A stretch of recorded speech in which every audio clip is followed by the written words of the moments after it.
নমস্কার বন্ধুরা, আমি শিপ্রা। আমি আবার চলে এসেছি তোমাদের কাছে। আজকে সকালে কি খাওয়ার হলো, এখন প্রায় 10:30 বাজে। আজকে স্যাটারডে, বাচ্চারা স্কুলে যায়নি। আর আজকে সকালে আমরা কি খাচ্ছি সেটা দেখাতে এসলাম।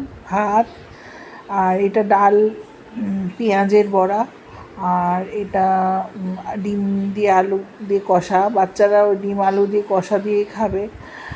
আর এটা একটু ঝাল তরকারি, মানে পোস্ত দিয়ে আলু পটলের তরকারি, চিংড়ি মাছ দিয়েছি সঙ্গে। আর সাথে আছে শাক শাক দিয়ে শাকের চচ্চড়ি, মানে লাউ শাকের চচ্চড়ি। তো এই হচ্ছে ব্যাপার। ডিম কষা আছে। বাচ্চারা ওরা মানে লাউ শাক ওগুলো খাবে না। এই দুটোকে খাইনি, দুটো পুচকিকে। ওরা ডিমের তরকারি দিয়েই খাবে।